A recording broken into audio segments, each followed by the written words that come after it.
ئەومان پێدرا کە بتوانانی وزەی پاک بەکاربێنی وەکو وزەی خۆر و وزەی بۆ توانین دروستکردنی وزەی کارەبا. سپاس بۆ خی گەورە کە دوای 16 ساڵ توانیمان کۆتایی بە ئەزمموی ئەکادمی خوێندنمان بێنین کە ئەمڕۆ لەم ئاهەنگەدا ئاهەنگ بۆ ئێمە ڕێکخراوە تاکو بناسیێنێن سوێنی یاسایی بخۆین لەسەر و پیشانی کە پێمانراوە 16 ساڵی خوێندنمانە و لە 4 ساڵی زانکۆماندا تاکو خزمەتی نیشتیمانەکەی خۆمان بکەین. چ بەشێکە تەواو کرد؟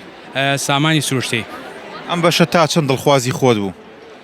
ئەم بەشە سەرەتا وەکو بەشێکی نوێ هاتە بەرچاوم کە ساڵی 2009 دامەزراوە لەو بەشانی سروشتە کۆڵێتەوە کە بە وزەی پاک ناسراون واتە گۆڕینی سوتەمەنی و زیاد بەکارێنانی نەوت وای کردووە کە ڕێژێکی زۆر لە دوانۆکسیدی کاربۆن چێتە هەواوە. ئێمە ئەومان پێدرا کە بتوانانی وزەی پاک بەکاربێنی وەکو وزەی خۆر و وزەی بۆ توانین دروستکردنی وزەی کارەبا یاخود شوێنە مەعامیلەکان تاکو کەرەسەکانی تیا دروستەکرێن. بەم شیکردنەوەت بێکاوەتە لە بەشەکەی خۆدا دەست بەکارکردنەکەی ئینشاءڵڵا.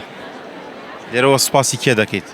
سپاسی خانەوادەکەمەکەم کە لە ئەزمموی خوێندنمە زۆر پشتگیرم بوون، زۆر هاوکارم بوون، سپاسی مامۆستاکان مەکەم، سپاسی دکتۆرەکان مەکەم کە منیان گەیاندووە بەم ڕۆژە. ئەم 16 ساڵە ئەزمموونێکی قورس بوو، ناخۆشی و خۆشی تیا بوو، بەڵام لە فەزلی خوا توانیمان کە کۆتایی پێبینین بەسەرکەوتووی.